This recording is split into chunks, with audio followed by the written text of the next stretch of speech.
Nas ruas frias de uma grande cidade, um garoto de 12 anos vive escondendo um dom inexplicável que pode curar.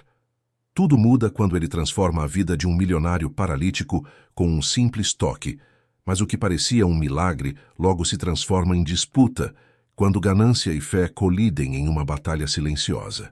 A noite caía pesada sobre as ruas do bairro dos Jardins, em São Paulo, trazendo consigo aquela garoa fina que parecia nunca terminar. Gabriel encolhia o corpo magro sob o papelão úmido, tentando se proteger do frio que cortava a pele. 12 anos de idade, mas os olhos carregavam a marca de quem já tinha vivido uma vida inteira. Nas ruas desde os 6, quando a mãe simplesmente desapareceu e nunca mais voltou, o menino aprendera cedo que o mundo não tinha piedade de ninguém. Ele sabia exatamente onde encontrar comida. As mansões da região costumavam jogar fora mais do que muitas famílias comiam em uma semana. Gabriel tinha suas rotas, seus horários, seus segredos, mas tinha algo mais, algo que o assustava tanto quanto o protegia, algo que ele não contava para ninguém. Desde pequeno, quando tocava certas pessoas, coisas estranhas aconteciam. Uma vez, no abrigo municipal onde passou alguns meses, uma menina tinha caído e machucado o joelho. Sangrava muito. Gabriel segurou a mão dela enquanto a monitora corria para buscar o kit de primeiros socorros. Quando a mulher voltou, o joelho estava limpo, sem sangue, sem ferida, só uma marca rosada, como se fosse uma cicatriz antiga. A monitora olhou para Gabriel com medo nos olhos e na semana seguinte ele foi expulso.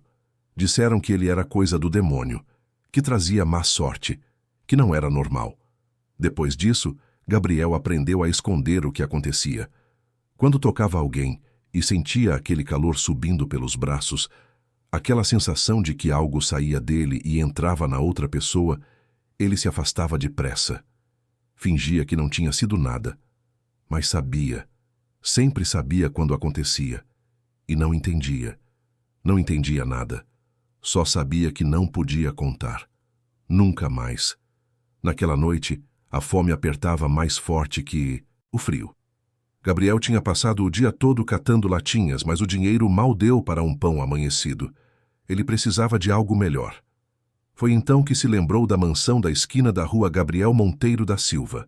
Uma casa enorme, com muros altos e portões de ferro trabalhado. Ele já tinha visto os seguranças jogando sacolas de lixo na calçada, sempre cheias de comida. Comida boa. Restos de festas, de jantares, coisas que para ele eram um verdadeiro banquete. Chegou perto do portão andando devagar, sempre atento. Os seguranças costumavam ser agressivos com gente de rua. Ele sabia disso, mas a fome era mais forte que o medo. Viu as sacolas ali ao lado da lixeira e se aproximou. Começou a abrir uma delas quando ouviu a voz grossa atrás de si. "Sai daqui, moleque. Isso não é para você." Gabriel se virou e viu 2 homens grandes, uniformizados com lanternas nas mãos. O coração disparou. Ele deu um passo para trás, mas não correu. Já tinha aprendido que correr só piorava as coisas. "Eu só queria um pouco de comida, moço. Não vou sujar nada, juro." Um dos seguranças fez menção de avançar, mas de repente uma voz veio de dentro da casa, uma voz rouca, cansada, mas firme. "Deixa o menino, traz ele aqui dentro." Os seguranças se entreolharam, confusos, mas obedeceram.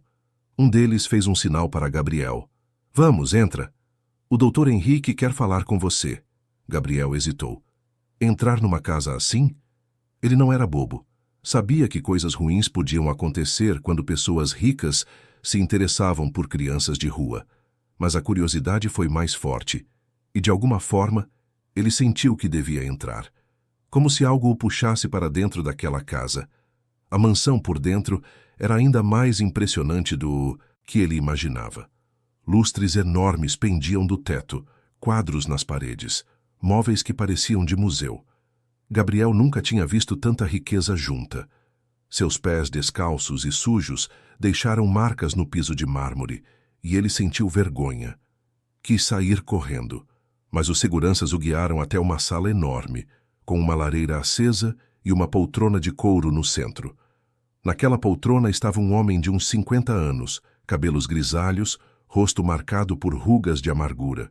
Ele usava roupas caras, mas estava numa cadeira de rodas, as pernas cobertas por uma manta. Os olhos observavam Gabriel com uma mistura de curiosidade e desprezo. Então é você o menino que fuça no meu lixo. Quantos anos você tem? 12, senhor. 12 e mora na rua. Não era uma pergunta. Era uma constatação. Gabriel apenas acenou com a cabeça. O homem deu um risinho amargo. Sabe quem eu sou, menino? Não, senhor. Dr. Henrique Albuquerque, dono da rede de hospitais Albuquerque. Já ouviu falar? Gabriel negou. Nunca tinha ouvido falar. O homem suspirou, como se esperasse aquilo. Claro que não. Você não tem nem onde dormir, quanto mais saber quem é quem. Mas eu vou te contar uma coisa, menino. Eu já tive tudo. Dinheiro, poder, respeito. Podia andar, correr, dançar. Até que um idiota atravessou o sinal vermelho e destruiu minha coluna. Faz 3 anos que estou preso nessa cadeira. 3 anos que nenhum médico, nenhum especialista, nenhum milagre da medicina moderna conseguiu me fazer andar de novo. Gabriel não sabia o que dizer. Ficou em silêncio, olhando para o homem. O doutor Henrique continuou, a voz cada vez mais amarga. Minha governanta, dona Irene, me contou uma história hoje. Uma história boba, coisa de gente supersticiosa. Disse que viu um menino de rua encostando a mão numa mulher, doente no ponto de ônibus, e que a mulher melhorou na hora. Parou de tossir, parou de tremer. Levantou e foi embora como se nada tivesse acontecido. Ela disse que o menino era você, que você sempre anda por aqui. Gabriel sentiu o sangue gelar. Alguém tinha visto. Alguém tinha percebido. Ele quis negar, mas as palavras não saíam. O doutor Henrique se inclinou para a frente, os olhos fixos no menino. Eu não acredito em milagres, menino. Não acredito em Deus. Não acredito em magia. Não acredito em nada disso. Mas também não acredito que uma mulher com pneumonia se cure em segundos. Então eu vou te fazer uma proposta. Você encosta a mão em mim. Se nada acontecer, você pode ir embora. Se acontecer... Bom, aí a gente conversa. Gabriel engoliu seco. Ele não queria fazer aquilo. Não queria usar o que quer que fosse aquilo que tinha dentro dele. Mas olhou para o homem. Viu a dor nos olhos dele. Aquela dor que não era só do corpo, mas da alma. E sentiu algo diferente. Uma compaixão que não entendia de onde vinha. Devagar, Gabriel se aproximou. Estendeu a mão trêmula e tocou a mão do doutor Henrique. Imediatamente sentiu aquele calor. Aquela corrente que subia pelos braços, que saía dele e entrava no outro. Fechou os olhos e, pela primeira vez, não tentou parar. Deixou acontecer. O doutor Henrique sentiu também. Um choque, como se tivesse levado uma descarga elétrica. Mas não doeu. Era quente, era intenso, era vivo. Ele olhou para as próprias pernas e sentiu algo que não sentia há 3 anos. Um formigamento. Uma sensação. Vida. O que você está fazendo, menino? Gabriel não respondeu. Continuou ali, de olhos fechados, a mão segurando a do homem. Os segundos viraram minutos. 10 minutos. 15. 20. O doutor Henrique sentia as pernas voltarem. Não era só sensação, era movimento. Ele conseguia mover os dedos dos pés. Conseguia contrair os músculos. Conseguia sentir. Quando Gabriel finalmente soltou a mão e abriu os olhos, estava exausto. Caiu de joelhos no chão, respirando com dificuldade. O doutor Henrique olhou para ele, depois para as próprias pernas. Devagar, muito devagar, tentou se levantar. E conseguiu. As pernas tremiam, fracas após anos de imobilidade, mas estavam lá, funcionando. Vivas. Ele deu um passo, depois outro. Caiu de volta na cadeira, mas não importava. Tinha andado. Tinha sentido o chão sob os pés. Pela primeira vez em 3 anos tinha andado. Os seguranças que estavam na porta ficaram boquiabertos. Dona Irene, a governanta que tinha entrado na sala para servir chá, deixou a bandeja cair no chão. As xícaras se estilhaçaram, mas ninguém ligou. Todos olhavam para o doutor Henrique, incrédulos. Como você fez isso, menino?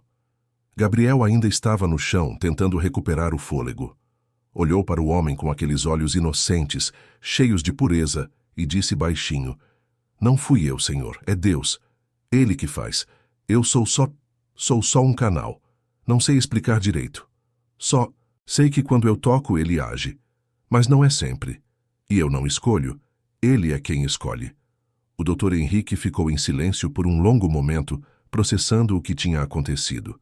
Depois, uma transformação começou a acontecer em seu rosto. A incredulidade deu lugar ao fascínio. O fascínio à ambição. Ele olhou para Gabriel não mais com desprezo, mas com um brilho novo nos olhos. Um brilho perigoso. Dona Irene, leve o menino para o quarto de hóspedes. Dê banho nele, comida, roupa limpa. Ele vai ficar aqui. Gabriel olhou ao redor confuso. Ficar ali? Naquela casa? Enorme?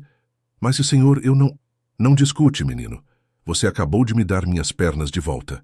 É o mínimo que posso fazer. Vai lá. Descansa. Come. Amanhã a gente conversa. Dona Irene, uma senhora de uns 60 anos, baixinha e de rosto gentil, ajudou Gabriel a se levantar. Ela o olhou com uma mistura de espanto e ternura. Vem, filho. Vou cuidar de você. Gabriel seguiu a governanta, ainda atordoado pelo que tinha acontecido. Ela o levou até um banheiro maior que qualquer lugar onde ele já tinha dormido. Preparou uma banheira com água quente, deu sabonete perfumado, shampoo, toalhas macias. Gabriel nunca tinha experimentado nada assim. A água quente relaxava os músculos tensos. Lavava a sujeira de semanas, talvez meses. Ele chorou ali dentro, sem entender por quê. Talvez de alívio, talvez de medo, talvez de tudo junto. Quando saiu, Dona Irene tinha separado roupas limpas. Calça, camisa, meias, tênis. Tudo novo, tudo no tamanho dele.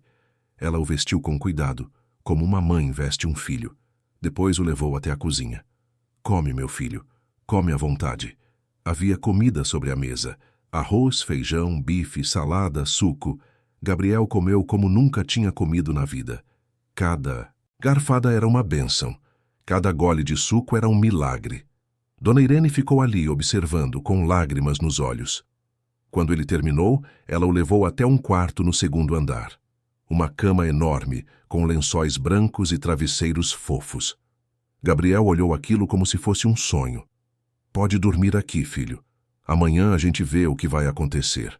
Gabriel se deitou naquela cama e, pela primeira vez em anos, sentiu-se seguro. Mas havia algo dentro dele, uma inquietação, um pressentimento. Ele tinha visto o brilho nos olhos do Dr. Henrique. Conhecia aquele brilho. Era o brilho de quem via oportunidade, de quem via lucro, de quem via poder. Naquela noite, enquanto dormia no conforto daquela cama, Gabriel sonhou com sua mãe. Ela estava longe, muito longe, e ele tentava alcançá-la, mas não conseguia. Quanto mais corria, mais ela se afastava, até que ela se virou e disse algo que ele não conseguiu entender, mas sentiu o aviso, sentiu o perigo. No andar de baixo, o Dr. Henrique não conseguia dormir. Ele estava andando pela sala, testando as pernas, maravilhado com o que tinha acontecido. Mas sua mente não parava. Não parava de calcular, de planejar, de imaginar as possibilidades. Um menino com o poder de curar. Um menino que podia fazer o que nenhum médico, nenhum hospital, nenhuma tecnologia conseguia fazer. E esse menino estava agora em sua casa. Ele pegou o telefone e discou um número. Depois de alguns toques, uma voz masculina atendeu. Carlos, sou eu, Henrique. Preciso que você venha aqui amanhã cedo. Tenho algo importante para te mostrar. Algo que vai mudar tudo. Do outro lado da linha, Carlos Monteiro, advogado e homem de confiança do Dr. Henrique, concordou sem fazer perguntas. Henrique desligou e sorriu. Um sorriso que não chegava aos olhos. Um sorriso de quem acabava de encontrar uma mina de ouro. Lá em cima, Gabriel acordou de repente, o coração disparado. Olhou ao redor, desorientado, até lembrar onde estava. O quarto estava escuro, silencioso. Mas ele ouvia algo, não com os ouvidos. Era como se ouvisse com o coração. Uma voz que não tinha palavras, mas que dizia claramente: cuidado. Ele se levantou e foi até a janela. Lá embaixo, viu o Dr. Henrique caminhando pela sala, o telefone na mão, aquele sorriso no rosto. E Gabriel soube. Soube que o conforto daquela casa tinha um preço. Soube que o que tinha feito, por mais puro que fosse, seria usado de alguma forma. Soube que sua vida tinha mudado. Para melhor ou para pior, ainda não sabia. Voltou para a cama, mas não conseguiu mais dormir. Ficou ali, olhando para o teto, pensando na mãe que tinha perdido, nos anos de rua, na fome, no frio, na solidão. E pensando no que estava por vir, porque algo estava por vir. Ele sentia. E tinha medo. Quando o sol nasceu sobre São Paulo, trazendo mais um dia de calor e correria, Gabriel estava acordado. Vestiu as roupas que Dona Irene tinha deixado e desceu as escadas devagar. A casa estava silenciosa. Ele encontrou a cozinha e lá estava ela preparando café. Bom dia, filho. Dormiu bem? Gabriel deu de ombros. Dona Irene serviu um copo de leite e pão com manteiga. Ele comeu em silêncio, observando a mulher. Ela tinha um rosto bom, um rosto de quem sofreu, mas não deixou a amargura vencer. Ele gostou dela, confiou nela. Dona Irene, o que o doutor Henrique quer comigo? A governanta parou o que estava fazendo e olhou para o menino. Suspirou fundo. Não sei, filho, mas o conheço há muitos anos. Ele é um homem bom no fundo, mas o acidente mudou ele, ficou amargo, ficou duro. E agora que você fez o que fez? Não sei. Só sei que você precisa tomar cuidado. Pessoas ricas e poderosas, quando querem algo, fazem de tudo para conseguir. Gabriel acenou com a cabeça. Já sabia disso. Sempre soube. Mas ouvir de Dona Irene confirmou seus medos. Mais tarde, o doutor Henrique chamou Gabriel para a sala. Carlos Monteiro estava lá, um homem alto, de terno impecável, óculos de armação dourada. Ele olhou para Gabriel com interesse, mas também com ceticismo. Esse é... O menino? Esse é. Gabriel, esse é o doutor Carlos. Ele é meu advogado e meu amigo. Contei para ele o que aconteceu ontem. Carlos cruzou os braços, estudando Gabriel. O menino sentiu o peso daquele olhar e baixou os olhos. Henrique me contou que você tem um dom, que consegue curar as pessoas. Não sou eu, senhor. É Deus. Carlos deu um sorriso condescendente. Claro, mas o fato é que você fez meu amigo andar de novo, e isso é extraordinário. Henrique tem uma proposta para você. Ele quer te ajudar, te dar uma vida melhor. Educação, casa, comida, tudo o que você precisar. Gabriel olhou para o doutor Henrique. O homem estava de pé agora, apoiado numa bengala, mas de pé. Ele sorriu. Em troca, tudo o que eu peço é que você use seu dom para ajudar outras pessoas. Pessoas que estão sofrendo, que estão doentes. Você não quer ajudar, Gabriel? Gabriel hesitou. Claro que queria ajudar. Mas havia algo na forma como o doutor Henrique falava, na forma como Carlos o olhava, que não parecia certo. Como seria isso, senhor?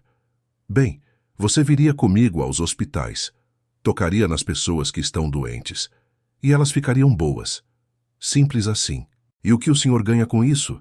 O doutor Henrique sorriu mais largo. Eu? Ganho a satisfação de ajudar. E claro, minha rede de hospitais ficaria conhecida como o lugar dos milagres. Mas não é sobre mim, Gabriel. É sobre o bem que podemos fazer juntos.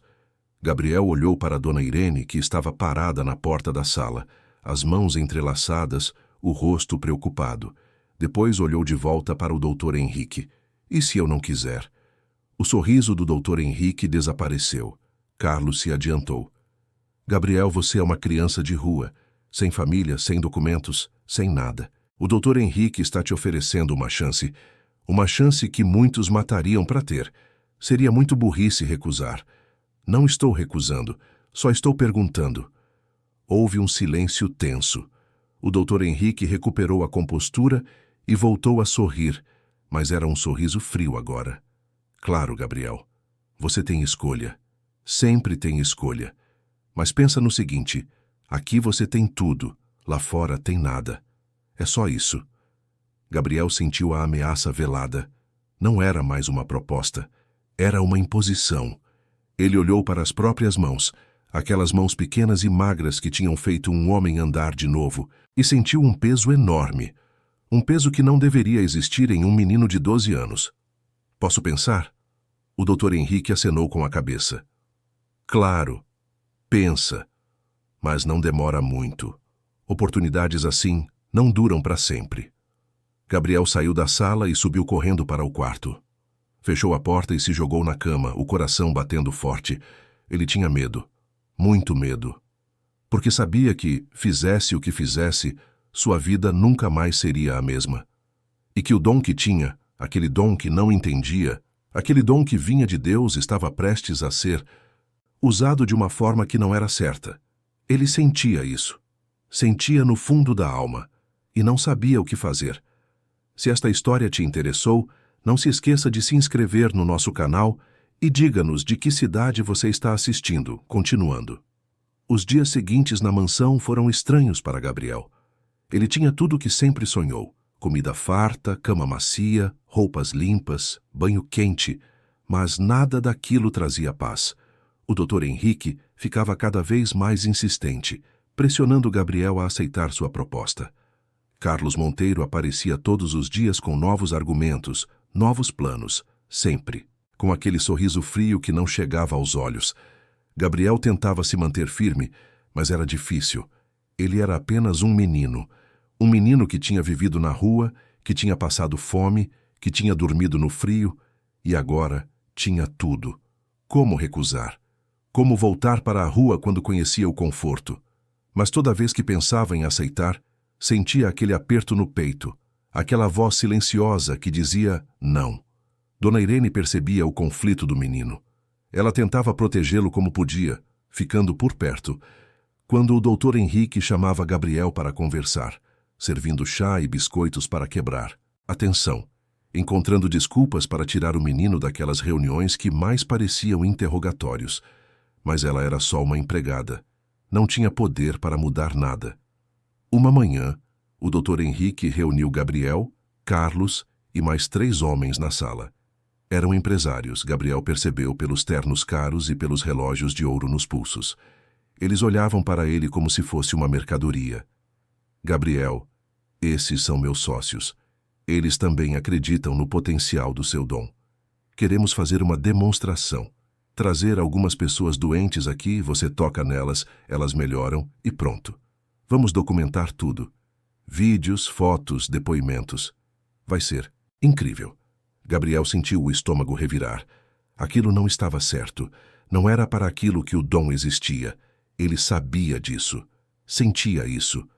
Não, senhor, não posso fazer isso. O silêncio que se seguiu foi pesado. Os empresários se entreolharam. Carlos franziu a testa. O Dr. Henrique se levantou da cadeira apoiado na bengala e caminhou até Gabriel. Sua voz era baixa, mas tinha um tom de ameaça. Como é? Não posso, senhor. O dom não é meu. Eu não posso vender ele. Não posso usar ele assim. Usar? Gabriel, você não vai usar. Vai ajudar pessoas. Qual o problema? O problema é que o senhor não quer ajudar pessoas. O senhor quer ganhar dinheiro com elas. E isso não é certo. Um dos empresários riu. Um riso de escárnio. Olha só, Henrique. O menino de rua agora tem moral. Que coisa tocante.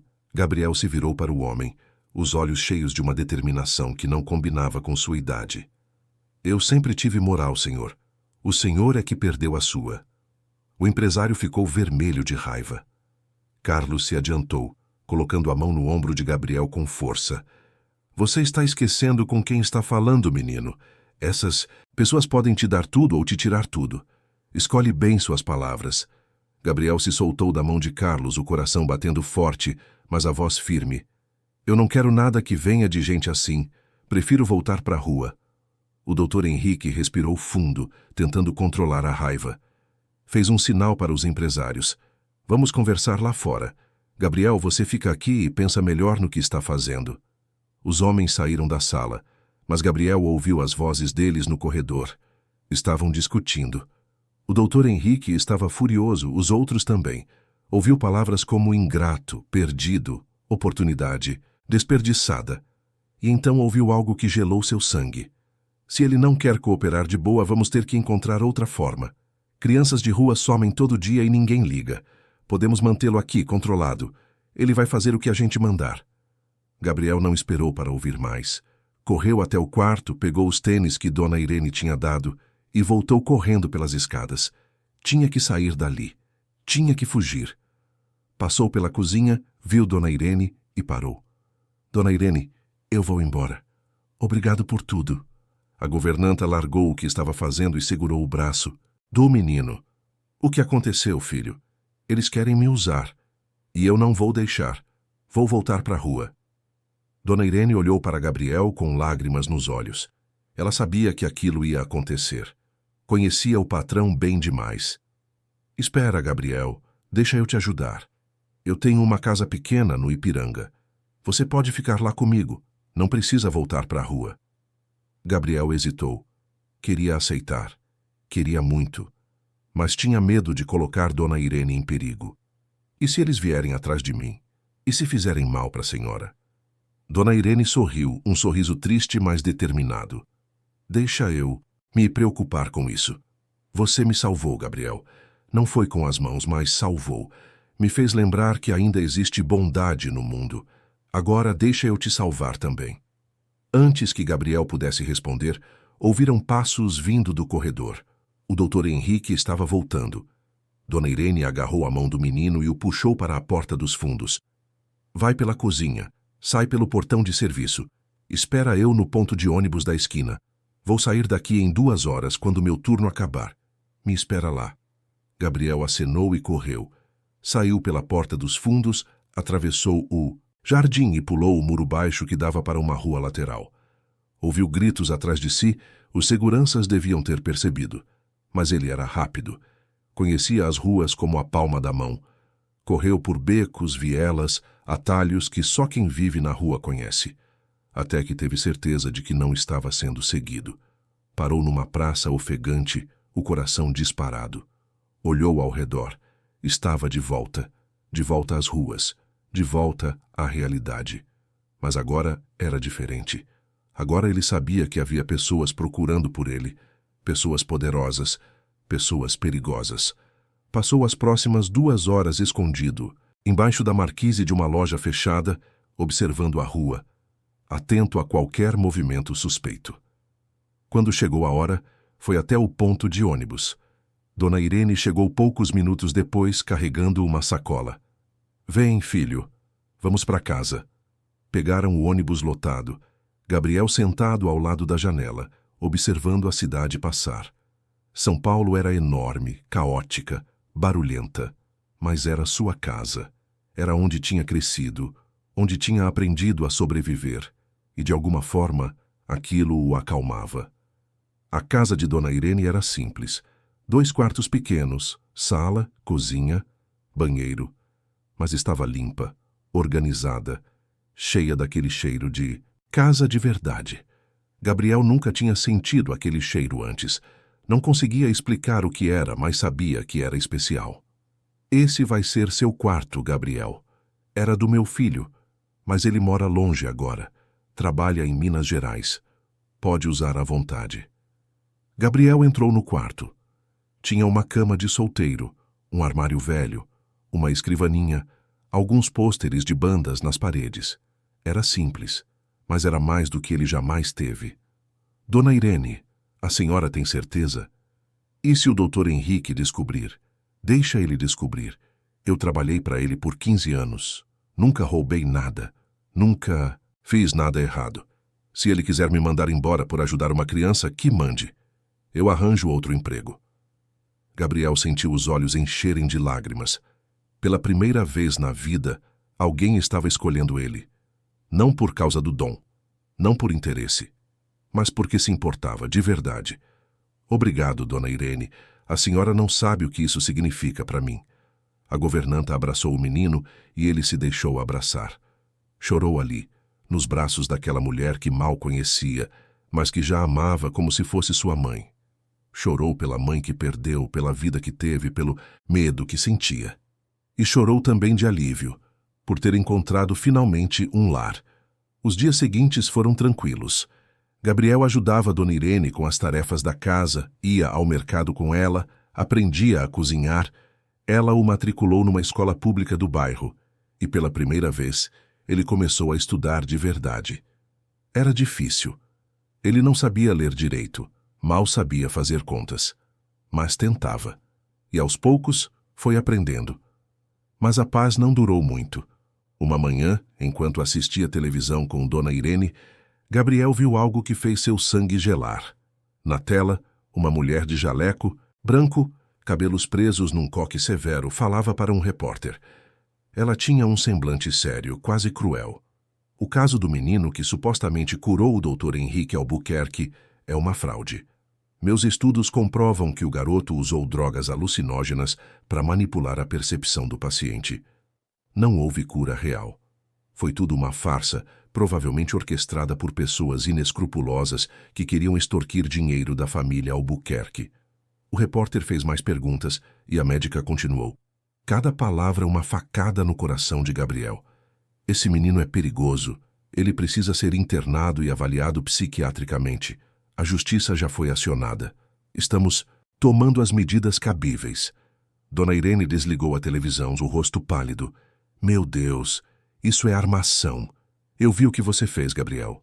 Vi com meus próprios olhos. Não foi fraude. Gabriel estava tremendo. Sabia que aquilo ia acontecer. Sabia que não ia ser fácil. Mas não imaginava que seria assim. Dona Irene, quem é aquela mulher? Doutora Luciana Ferreira. Ela é psiquiatra e é prima do Roberto Albuquerque, irmão do Dr. Henrique. Gabriel franziu a testa. Irmão? Eu não sabia que ele tinha um irmão. Tem. E os dois se odeiam.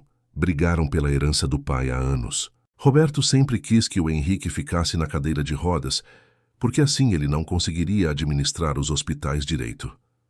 Com o Henrique doente, Roberto tinha mais poder. Mas agora que você curou o Henrique, Roberto perdeu essa vantagem.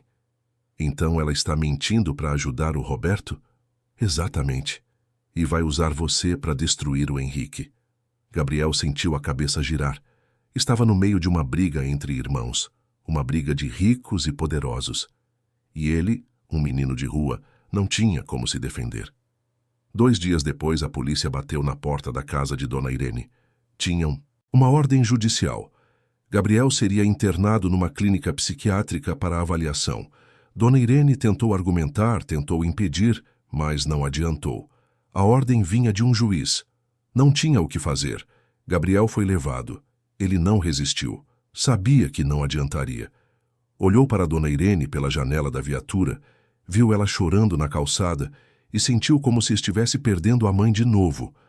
Mas manteve a cabeça erguida. Não ia chorar. Não ia mostrar fraqueza. Ia enfrentar o que viesse. A clínica era fria.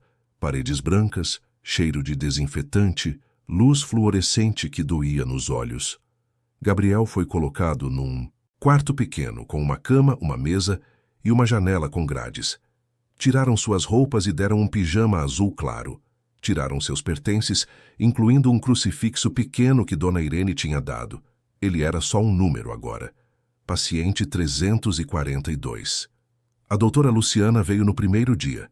Olhou para Gabriel com frieza, anotando coisas numa prancheta. Então você é o menino milagroso. Vamos ver quanto tempo dura essa farsa. Ela mandou que os enfermeiros aplicassem um sedativo em Gabriel. Ele tentou recusar, mas foi segurado por 3 homens. Sentiu a agulha entrar no braço e, segundos depois, tudo ficou pesado. Suas pálpebras, seus braços, suas pernas, sua mente. Tudo pesado, tudo lento. Ele tentou lutar, mas não conseguiu. E então, escureceu. Quando acordou, não sabia quanto tempo tinha passado. Horas, dias. Tinha a boca seca, a cabeça doendo, o corpo fraco. Tentou se levantar, mas mal conseguia. Ficou ali, deitado, olhando para o teto. E pela primeira vez na vida, Gabriel sentiu desespero. Desespero de verdade. Não tinha como sair. Não tinha como lutar. Estava preso. Estava sozinho. E estava com medo. Os dias se arrastaram. Todas as manhãs vinham com mais sedativos. Gabriel tentava resistir, mas sempre era contido. Sua mente ficava cada vez mais confusa, seu corpo cada vez mais fraco. Ele mal conseguia lembrar quem era, mal conseguia lembrar de Dona Irene, do Dr. Henrique, de tudo que tinha acontecido. Era como se estivesse flutuando num mar de neblina, sem conseguir encontrar a costa.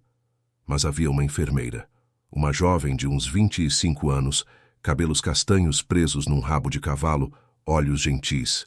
Ela se chamava Camila. E diferente dos outros, ela olhava para Gabriel com compaixão. Uma noite, quando todos já tinham ido embora, Camila entrou no quarto de Gabriel. Ela trouxe água fresca e ajudou o menino a beber. Ele estava tão fraco que mal conseguia segurar o copo. Gabriel, eu sei o que estão fazendo com você. E não é certo. Você não deveria estar aqui. Gabriel olhou para ela com olhos vidrados, tentando focar, tentando entender. Por que você está me ajudando? Porque eu vi o que você fez. Minha avó estava internada no hospital do Dr. Henrique. Ela tinha câncer. Estava sofrendo muito. E um dia, antes de tudo isso explodir, ela me contou que um menino tinha tocado a mão dela no corredor e que a dor tinha passado. Foi você, não foi? Gabriel tentou se lembrar. Houve tantas pessoas, tantas mãos, mas talvez tivesse sido. Camila limpou uma lágrima que escorria pelo rosto. Ela melhorou depois daquilo. Os médicos disseram que era inexplicável, que o tumor tinha reduzido. Ela ganhou mais tempo. Tempo para se despedir da família.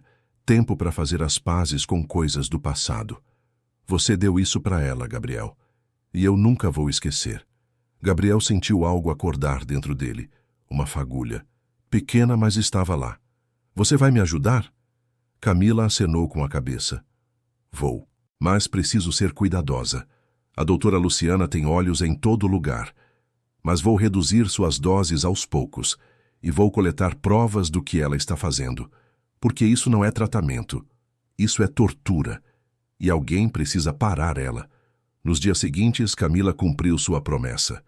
Gabriel começou a receber menos sedativos. Sua mente foi clareando aos poucos. Ele conseguia pensar de novo, lembrar de novo. E com a lucidez voltando, veio também a esperança. Camila coletava documentos, gravava conversas, fotografava receitas falsificadas, montava um dossiê completo contra a doutora Luciana. Mas precisava de alguém que pudesse usar aquelas informações. Alguém com poder. E só conhecia uma pessoa. Numa noite, Camila saiu da clínica e foi até a casa de Dona Irene. Bateu na porta e, quando a governanta abriu, entregou um envelope. Isso aqui é a prova de tudo que estão fazendo com o Gabriel. A senhora precisa levar isso para alguém que possa ajudar, alguém que tenha poder para tirar ele de lá. Dona Irene abriu o envelope e leu os documentos, as fotos. Sentiu a raiva subir. Como podiam fazer aquilo com uma criança? Eu conheço alguém, o Dr. Carlos, o advogado do Dr. Henrique. Ele ajudou o Gabriel no começo. Talvez ele possa fazer alguma coisa. Camila acenou. Então procura ele, rápido, porque o Gabriel não aguenta muito mais. Eles estão matando ele aos poucos. Dona Irene não perdeu tempo. No dia seguinte, foi até o escritório de Carlos Monteiro. Ele estava numa reunião, mas ela insistiu. Disse que era urgente. Disse que era sobre Gabriel. E Carlos a atendeu. Quando viu os documentos, o rosto de Carlos ficou pálido. Meu Deus, isso é verdade? É, doutor. E o menino está morrendo. A senhora precisa fazer alguma coisa. Por favor. Carlos pegou o telefone e ligou para o Dr. Henrique. A conversa foi curta, mas intensa. Quando desligou, ele olhou para a Dona Irene. Vamos tirar ele de lá. Hoje à noite. E foi o que fizeram. Carlos reuniu uma equipe. Ele, Dona Irene, 2 seguranças de confiança e Camila, que se ofereceu para ajudar de dentro. O plano era simples: entrar na clínica, pegar Gabriel e sair. Se alguém tentasse impedir, mostrariam os documentos. Se ainda assim tentassem impedir, chamariam a polícia. À meia-noite, entraram na clínica. Camila os guiou pelos corredores vazios. Chegaram ao quarto de Gabriel. O menino estava deitado, pálido, tão magro que parecia um esqueleto. Respirava com dificuldade. Dona Irene correu até ele e segurou sua mão. Gabriel, filho, a gente veio te buscar. Gabriel abriu os olhos com esforço. viu Dona Irene e sorriu. Um sorriso fraco, mas era um sorriso. Eu sabia que a senhora viria. Eles o levantaram com cuidado e o carregaram para fora. No corredor, encontraram a doutora Luciana. Ela estava furiosa. O que vocês pensam que estão fazendo? Esse menino está sob minha custódia. Carlos se adiantou, mostrando os documentos. Não por muito tempo, doutora. Isso aqui é prova de tudo que a senhora fez. Sedação excessiva, falsificação de laudos, abuso de autoridade. A senhora vai responder por isso tudo. A médica ficou pálida. Tentou argumentar, mas não tinha como. As provas estavam ali, claras e irrefutáveis. Carlos chamou a polícia ali mesmo, e enquanto esperavam, levaram Gabriel para o carro. Ele foi direto para o hospital particular do Dr. Henrique. Foi colocado na UTI, recebeu soro, medicação, cuidados intensivos. Os dias passaram devagar. Dona Irene ficou ao lado dele o tempo todo. E aos poucos, muito devagar, Gabriel começou a melhorar. Foram 15 dias na UTI. 15 dias em que Gabriel esteve entre a vida e aquele limiar onde tudo ainda era incerto. Os médicos faziam de tudo. Soro, medicamentos para limpar seu organismo dos sedativos, vitaminas, alimentação por sonda. Mas o corpo do menino estava tão fragilizado que respondia devagar, muito devagar. Dona Irene não saiu de perto. Dormia numa poltrona ao lado da cama, segurava a mão de Gabriel quando ele se mexia durante o sono, conversava com ele mesmo, sabendo que talvez não pudesse ouvir. Contava histórias da própria infância, do filho que morava longe, de como a vida tinha sido difícil, mas sempre tinha valido a pena lutar. Falava, baixinho, com aquela voz de mãe que acalma qualquer ferida. Camila também visitava todos os dias depois do trabalho. Tinha sido afastada da clínica psiquiátrica, mas não se arrependia. Sabia que tinha feito a coisa certa. Levava flores para o quarto de Gabriel, trocava a água do vaso, ajustava as cortinas para que a luz do sol não batesse direto no rosto do menino. Eram gestos pequenos, mas cheios de cuidado, de amor. Carlos Monteiro aparecia também, sempre com pastas debaixo do braço, sempre com notícias do processo contra a doutora Luciana e Roberto Albuquerque. As provas eram sólidas. A justiça estava agindo. Mas Carlos sabia que justiça para os ricos era lenta, muito lenta. Ainda assim, não desistiu. Estava determinado a ver aqueles dois pagarem pelo que fizeram. E o doutor Henrique? Ele foi o que mais surpreendeu a todos. Nas primeiras visitas, ficava na porta do quarto, apenas observando. Não entrava, não falava, apenas olhava para aquele menino na cama, tão pequeno, tão frágil, e algo dentro dele se partia. A culpa era como um peso no peito. Ele sabia que tinha sido ganancioso. Tinha visto Gabriel não como uma pessoa, mas como uma oportunidade. E quase tinha causado a perda daquela criança. Uma tarde, quando Dona Irene tinha saído para tomar um café, o doutor Henrique finalmente entrou no quarto, sentou-se na cadeira ao lado da cama e ficou ali, em silêncio, olhando para Gabriel. O menino estava dormindo, o rosto pálido, os lábios ressecados, mas respirando. Vivo. Eu sinto muito, Gabriel. Sei que você não pode me ouvir, mas preciso dizer. Eu sinto muito. Eu fui um idiota egoísta. Você me deu minhas pernas de volta. Me deu uma segunda chance. E eu quis usar você. Quis transformar seu dom em dinheiro. Como se você fosse uma máquina. Como se não tivesse sentimentos, não tivesse alma. Mas você tem. Você tem mais alma do que eu. Mais do que eu jamais terei. A voz do doutor Henrique falhou. Ele limpou uma lágrima que escorria pelo rosto. Se você acordar, se você melhorar, eu prometo que vou fazer diferente. Vou ser diferente. Você me ensinou algo, Gabriel. Me ensinou que a vida não é sobre o que a gente tem, é sobre o que a gente faz com o que tem. E eu tenho muito. Tenho dinheiro, tenho poder, tenho influência. E vou usar tudo isso para fazer o bem. De verdade. Não por interesse, mas porque é certo. Porque é o que você me mostrou que eu deveria fazer. Ele segurou a mão pequena de Gabriel, com cuidado, como se tivesse medo de quebrá-la. E ficou ali, sentado, segurando aquela mão até que Dona Irene voltou. No 16º dia, Gabriel abriu os olhos. Foi de manhã cedo, quando o sol começava a entrar pela janela, pintando o quarto com aquela luz dourada e suave. Dona Irene estava ali, como sempre, e quando viu o menino se mexer, segurou a respiração. Gabriel. Filho, você está me ouvindo?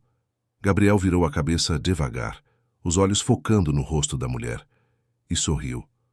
Um sorriso fraco, cansado, mas era um sorriso. Dona Irene. A governanta deixou as lágrimas caírem livremente, lágrimas de alívio, de felicidade, de gratidão. Ela beijou a testa do menino, repetindo baixinho: Graças a Deus. Graças a Deus. Os médicos foram chamados. Fizeram exames, verificaram sinais vitais, fizeram perguntas. Gabriel estava fraco, muito fraco, mas estava lúcido. Estava de volta. A notícia se espalhou rapidamente. Camila chegou correndo, ainda de uniforme. Carlos apareceu logo depois. E o doutor Henrique, que estava no escritório do hospital, subiu imediatamente. Quando entrou no quarto e viu Gabriel acordado, sentado na cama, bebendo água com a ajuda de Dona Irene, sentiu o peito apertar. Foi até o menino devagar, como se tivesse medo de assustá-lo. Gabriel, como você está se sentindo? Gabriel olhou para o homem. Viu a culpa nos olhos dele. Viu o arrependimento. E, de alguma forma, entendeu. Porque Gabriel tinha um coração puro. Um coração que sabia perdoar.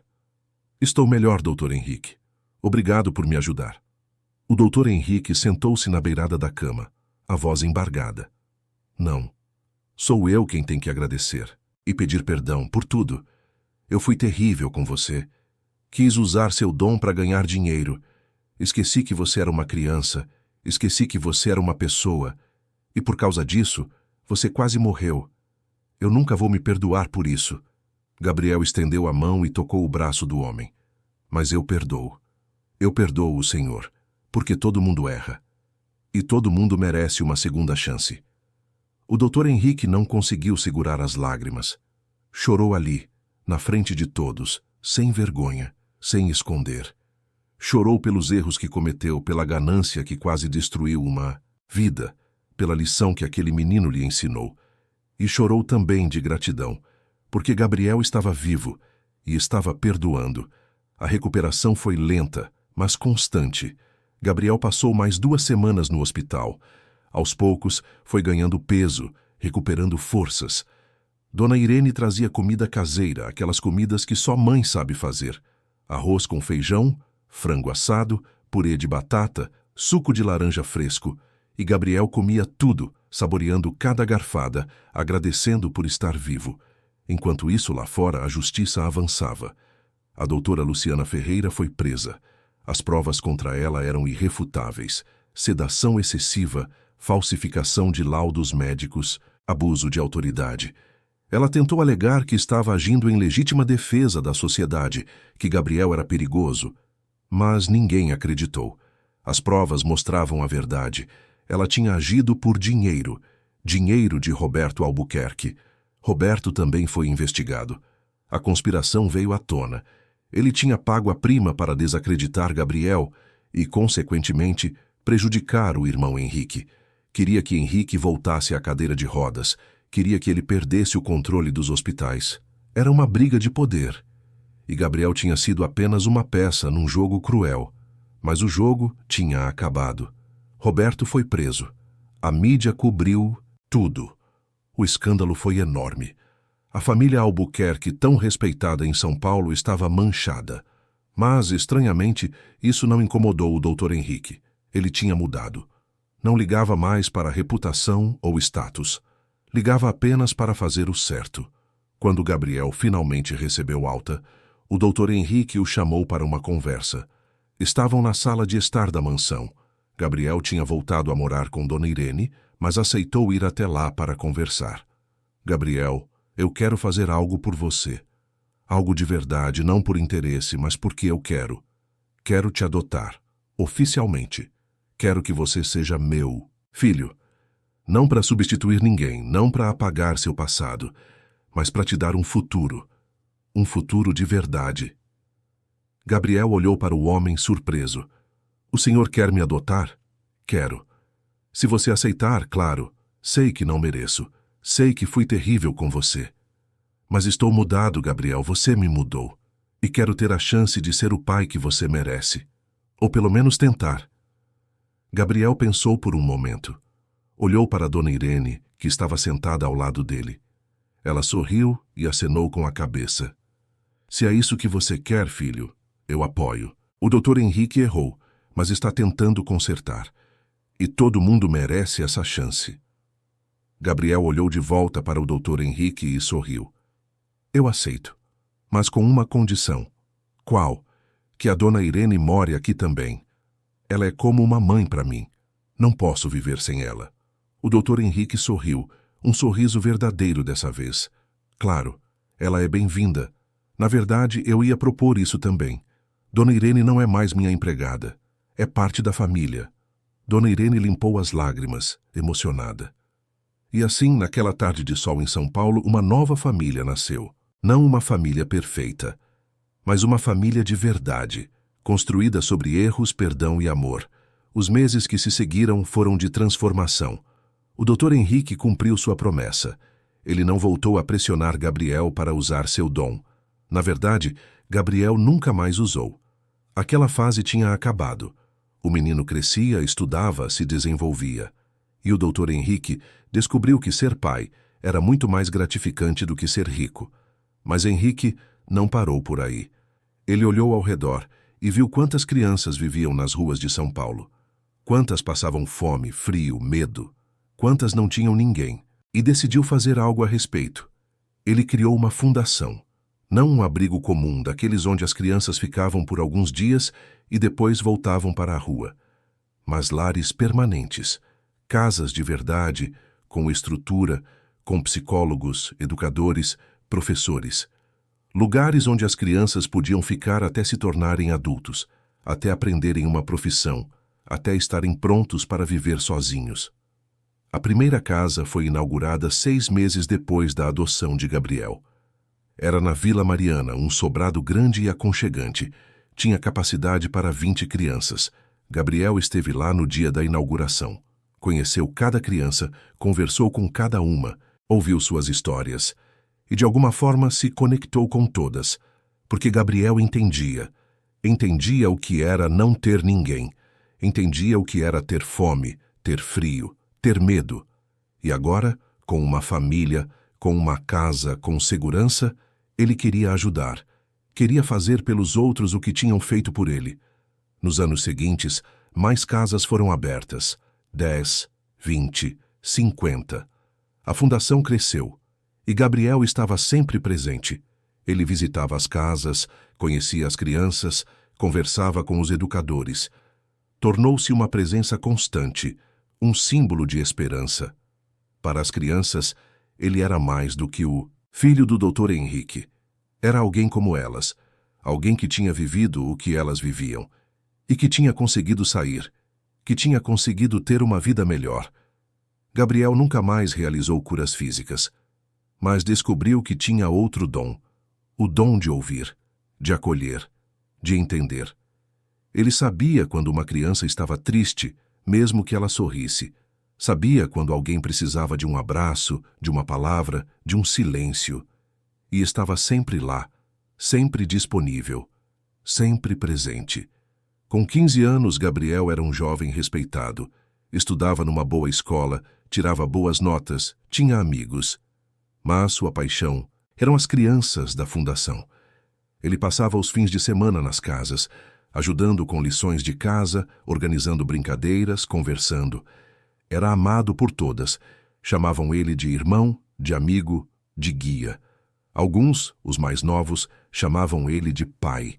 E Gabriel aceitava cada título com humildade e gratidão. Dona Irene, agora vivendo na mansão como parte da família, também se envolvia. Ela cozinhava para as casas, visitava as crianças, ajudava como podia. Camila, a enfermeira que tinha ajudado Gabriel, tornou-se assistente social da fundação. Ela trabalhava diretamente com as crianças, cuidando de suas necessidades emocionais e psicológicas. E Carlos Monteiro, que nunca tinha tido filhos, tornou-se uma espécie de tio para todas as crianças da fundação. Visitava regularmente, levava presentes, conversava sobre a vida. Era parte daquela grande família que tinha nascido do sofrimento, mas que agora crescia no amor. Um dia, quando Gabriel tinha 17 anos, o Dr. Henrique o chamou para conversar. Estavam na biblioteca da mansão, cercados por livros antigos e aquele cheiro de papel e sabedoria. Gabriel, quero te propor algo. Já pensamos em abrir uma escola. Não uma escola comum, mas uma escola de verdade, onde crianças de todas as classes possam estudar juntas, pobres e ricas, lado a lado, sem diferença, com a melhor estrutura, os melhores professores. Uma escola que seja referência, e quero dar o seu nome para ela. Gabriel olhou para o pai adotivo, surpreso. Meu nome? Mas por quê? Porque você é o símbolo de tudo que a gente faz. Você representa a transformação, a esperança, o amor. Você é a prova de que dá para mudar, de que dá para ser melhor. E eu quero que as crianças que estudarem nessa escola saibam disso. Quero que elas vejam você e acreditem que podem também. Gabriel ficou em silêncio por um momento, processando. Depois sorriu aquele sorriso que tinha conquistado tantos corações. Eu aceito, mas com uma condição. O Dr. Henrique riu. Sabia que Gabriel sempre tinha uma condição. Qual? Que o nome da escola não seja só meu, que seja também da Dona Irene, da Camila, do Dr. Carlos. Porque eles me ajudaram. Sem eles eu não estaria aqui. Então tem que ter o nome de todos. O Dr. Henrique sentiu os olhos encherem de lágrimas. Aquele menino tinha um coração maior que o mundo. Acenou com a cabeça. Combinado. Vai ser Escola Gabriel, Irene, Camila e Carlos. Que nome grande. Mas vai ser perfeito.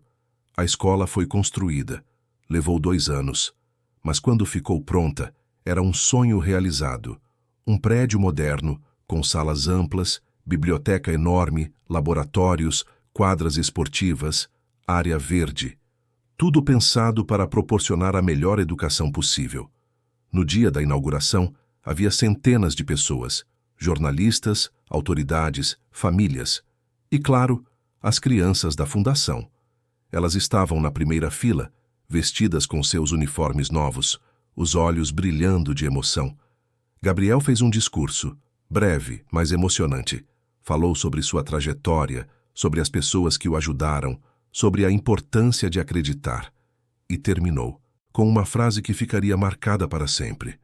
A verdadeira cura não é fazer alguém andar, é ensinar como caminhar juntos. O auditório inteiro se levantou e aplaudiu. Houve lágrimas, abraços, celebração. E Gabriel, ali no palco, ao lado de Dona Irene, Camila, Carlos e o Dr. Henrique, sentiu que tinha encontrado seu lugar no mundo. Não era mais o menino de rua. Não era mais o menino com o dom misterioso. Era Gabriel. Simplesmente Gabriel. E isso era mais do que suficiente. Os anos seguintes foram de crescimento e consolidação. A Escola Gabriel, Irene, Camila e Carlos tornou-se referência em educação em todo o Brasil.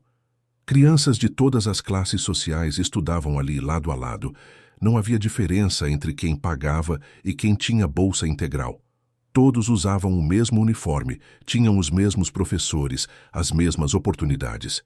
E aprendiam desde cedo que o valor de uma pessoa não está no que ela tem, mas no que ela é.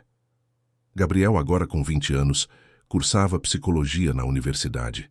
Queria entender melhor a mente humana, queria poder ajudar de forma mais efetiva as crianças que tanto amava. Mas mesmo com os estudos, nunca se afastou da fundação.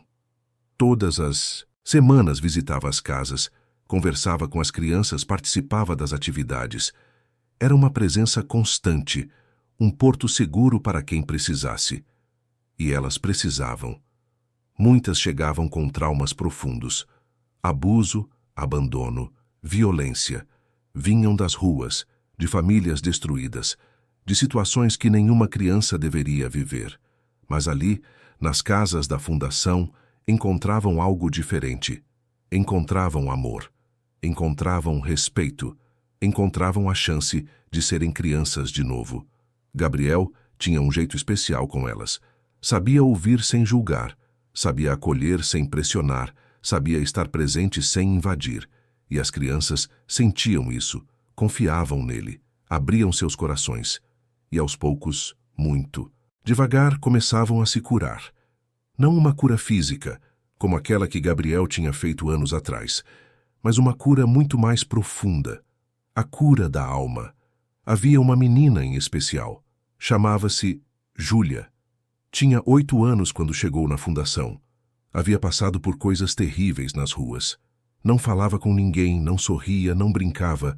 Apenas ficava num canto, olhando para o nada, como se tivesse se desligado do mundo. Os psicólogos tentaram, os educadores tentaram. Mas Júlia não se abria. Até que Gabriel começou a visitá-la. Todos os dias ele ia até onde ela estava, sentava-se ao lado e ficava ali, em silêncio. Não forçava a conversa, não exigia nada, apenas estava ali, presente. No começo, Júlia o ignorava, fingia que ele não existia. Mas Gabriel continuou, dia após dia, semana após semana, e aos poucos a menina começou a perceber. Perceber que ele não ia embora, perceber que ele estava ali por ela, sem querer nada em troca, apenas ali. Foi num domingo de manhã, quando o sol entrava pela janela da sala de estar da casa, que Júlia finalmente falou. Gabriel estava sentado ao lado dela, lendo um livro em silêncio, quando ouviu a vozinha baixa. Por que você vem aqui todos os dias? Gabriel fechou o livro e olhou para ela. Sorriu gentilmente. Porque eu me importo com você. Júlia franziu a testa desconfiada. Você nem me conhece. Não preciso te conhecer para me importar. Você está aqui. Você é parte dessa família. E família a gente cuida. Mas eu não sou sua família de verdade. Gabriel estendeu a mão e, devagar, segurou a mão pequena de Júlia. Família não é só sangue, Júlia. Família é quem está do seu lado quando você precisa. É quem te acolhe quando você está perdida. É quem te ama, mesmo quando você não consegue se amar. E eu te amo. Todos aqui te amam. Você é nossa família. De verdade. Júlia sentiu os olhos encherem de lágrimas. Eram as primeiras lágrimas que derramava desde que chegara ali. E pela primeira vez em muito tempo, permitiu-se sentir. Sentir a dor, a raiva, o medo.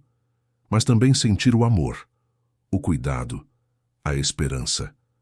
Ela se jogou nos braços de Gabriel e chorou. Chorou muito. Anos de dor saíram naquele choro. E Gabriel a segurou, acariciando seus cabelos, sussurrando palavras de conforto.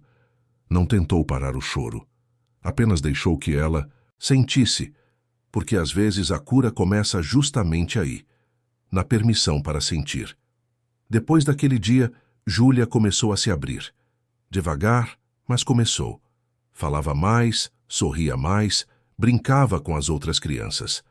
A transformação foi lenta, mas era real.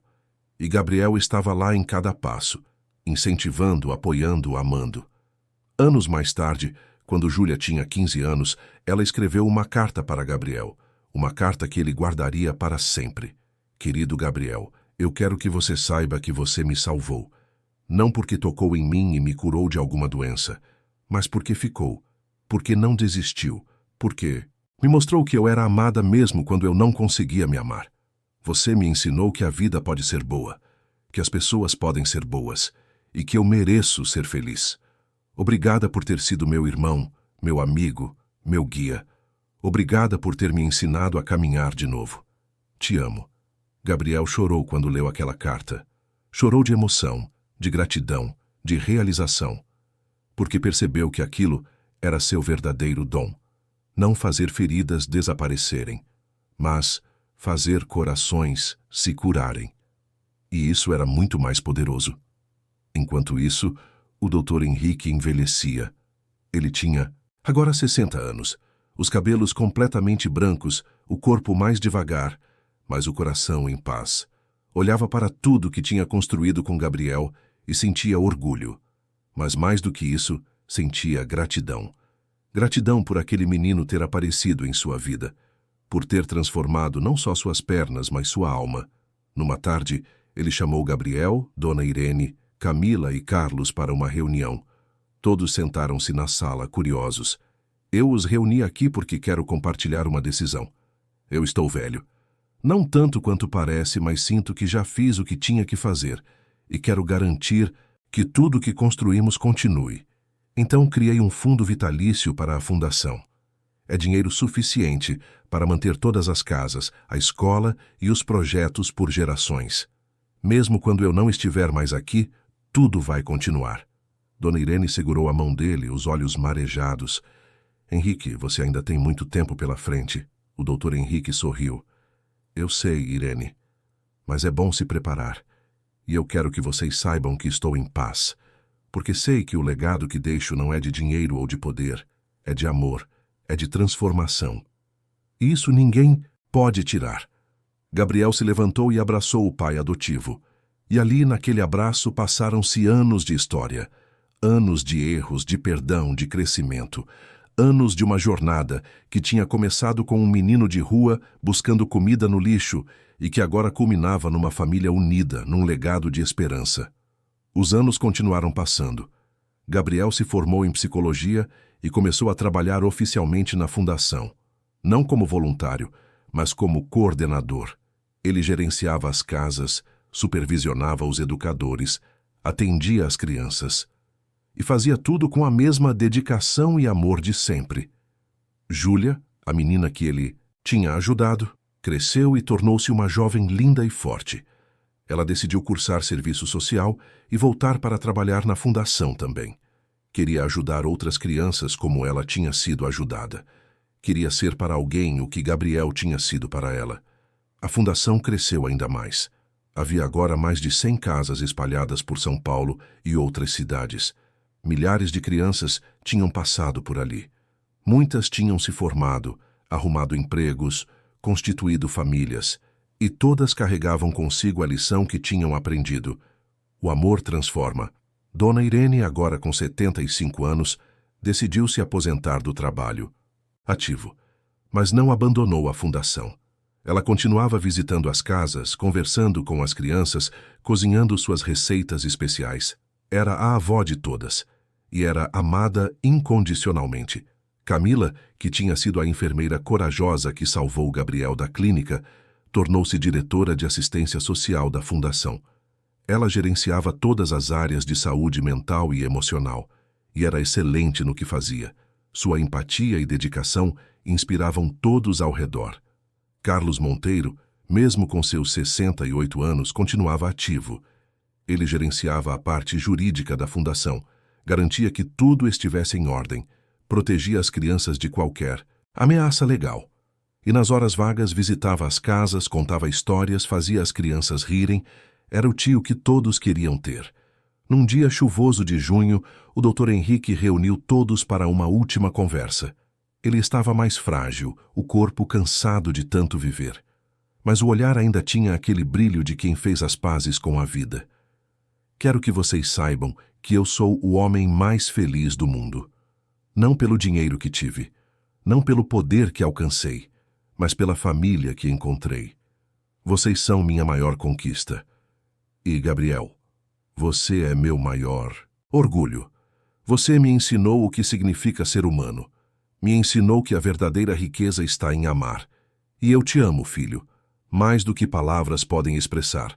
Gabriel segurou a mão do pai, as lágrimas correndo livremente. Eu também te amo, pai. E obrigado por tudo. Por ter me acolhido, por ter me perdoado, por ter me ensinado a perdoar. Você mudou minha vida. Salvou minha vida. O Dr. Henrique sorriu. E naquele sorriso havia paz. Havia completude. Havia a certeza de uma vida bem vivida. Poucos meses depois, numa manhã tranquila de setembro, o Dr. Henrique partiu. Foi em paz, cercado por quem amava. E deixou um legado que perduraria por gerações. O funeral foi imenso. Centenas de pessoas compareceram. Pacientes que ele tinha tratado, funcionários dos hospitais, famílias das crianças da fundação. Mas quem mais chorou foram as crianças. As centenas de crianças que ele tinha ajudado. Elas estavam lá, todas uniformizadas, com flores nas mãos, prestando homenagem ao homem que tinha transformado suas vidas. Gabriel fez o discurso. Foi difícil. As palavras falhavam, a voz embargada. Mas conseguiu. Falou sobre o homem que o Dr. Henrique era. Falou sobre seus erros, porque eram parte dele. Mas falou principalmente sobre sua transformação. Sobre como ele tinha escolhido ser melhor. Sobre como tinha dedicado sua vida a fazer o bem.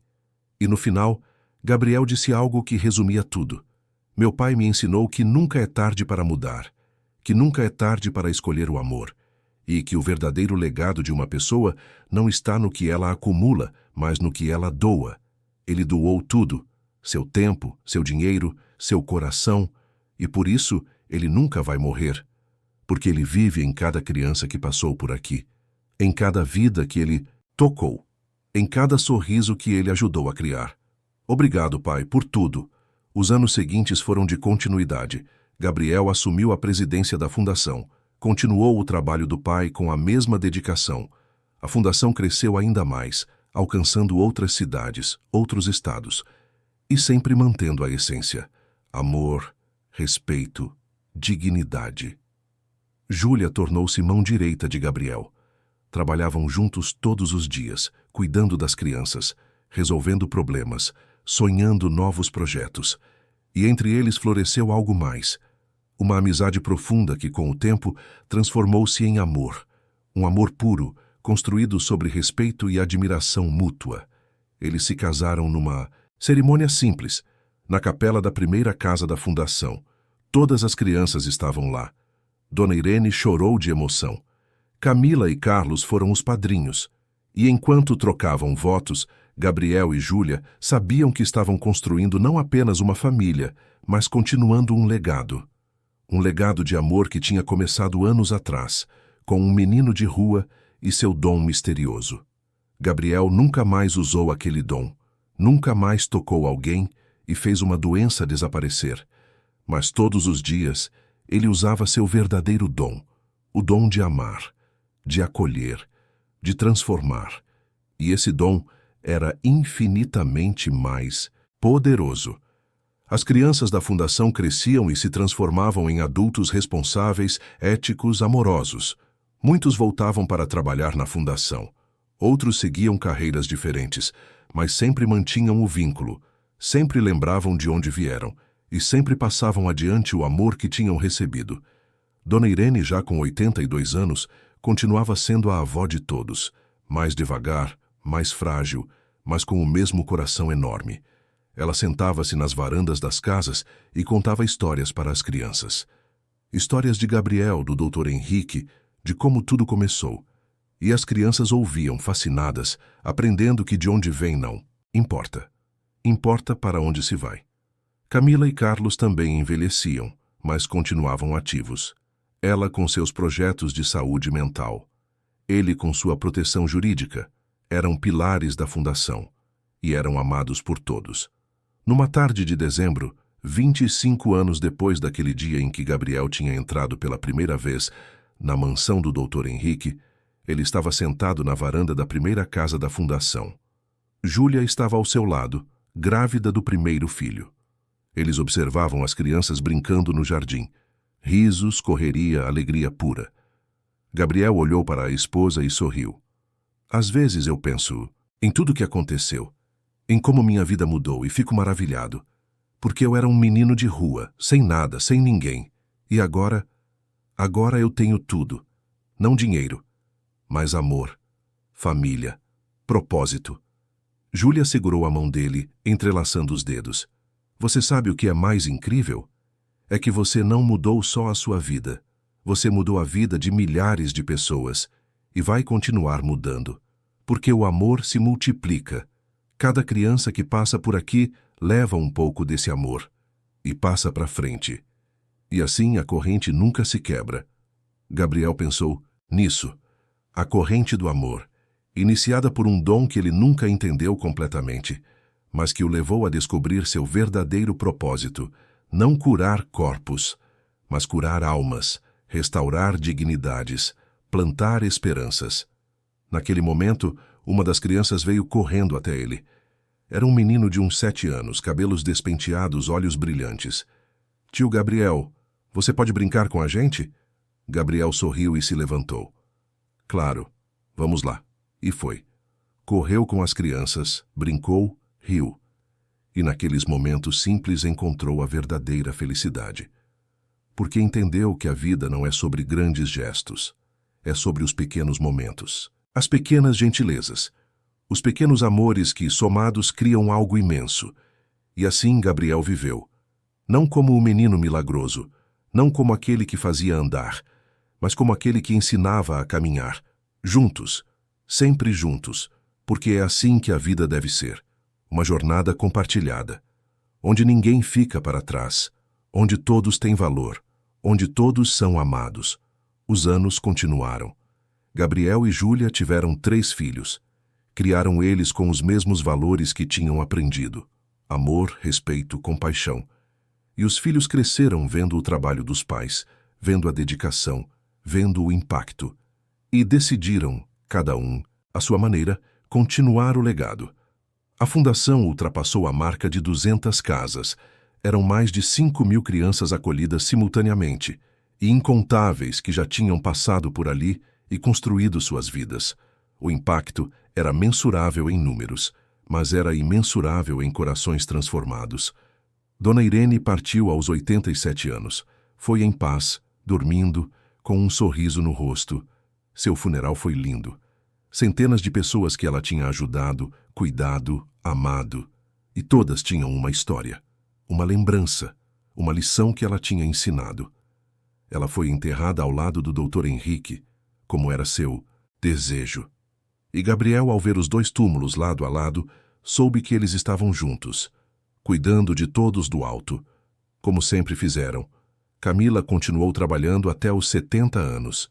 Depois, finalmente se aposentou. Mas não parou de ajudar.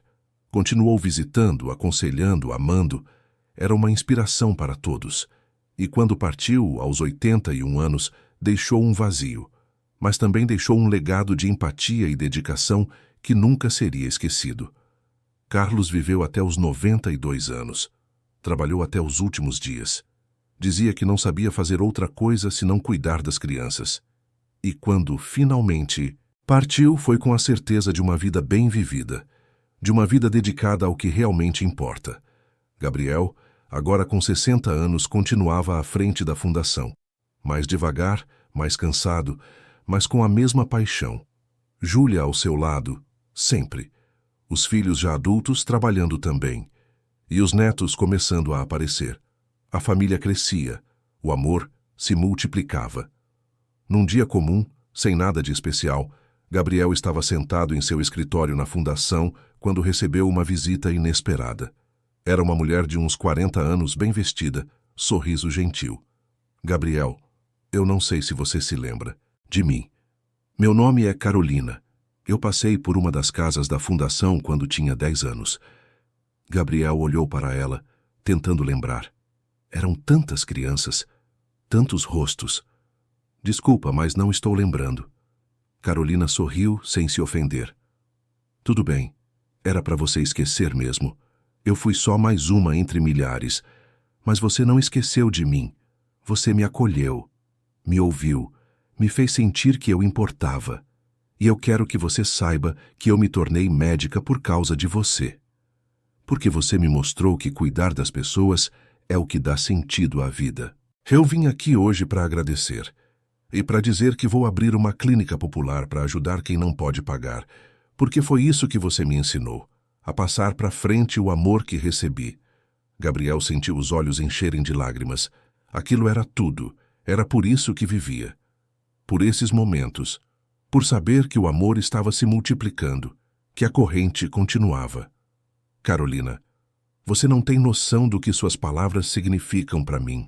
Obrigado por ter aproveitado a oportunidade, por ter se tornado essa pessoa incrível e por continuar o legado. É isso que importa. Não o que eu fiz, mas o que você vai fazer.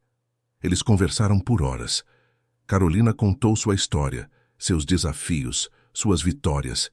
E quando foi embora, Gabriel ficou ali, sozinho no escritório, refletindo sobre a vida, sobre as escolhas, sobre o que realmente importa, e entendeu. Entendeu que seu dom nunca foi fazer milagres físicos. Seu dom sempre foi plantar sementes, sementes de amor, de esperança, de possibilidades. E essas sementes estavam agora florescendo em milhares de pessoas. Em Carolina, em Júlia, em tantos outros. E continuariam florescendo por gerações. Gabriel levantou-se e foi até a janela. Olhou para o jardim, viu as crianças brincando, viu os educadores cuidando, viu a vida acontecendo e sorriu. Um sorriso de paz, de completude, de gratidão, porque entendeu que a verdadeira cura nunca foi sobre fazer andar, foi sobre ensinar a caminhar, juntos, sempre juntos, numa jornada de amor que não tem fim. E assim, a história de Gabriel continua, não nos livros de história, não nos noticiários, mas nos corações, nos sorrisos, nas vidas transformadas, porque esse é o verdadeiro legado, o único que importa, o único que permanece, o amor. Sempre o amor. Fim da história. Queridos ouvintes, esperamos que a história de Gabriel tenha tocado o seu coração. Se você se emocionou com essa jornada de transformação, perdão e amor, deixe seu like, inscreva-se no canal e conte nos comentários qual momento mais te marcou. Todos os dias, trazemos histórias intensas e profundas como essa, que revelam o lado mais humano da alma e nos ensinam sobre compaixão, esperança e a força do amor verdadeiro. Te esperamos no próximo episódio, porque aqui cada história é uma lição de vida que merece ser ouvida e compartilhada.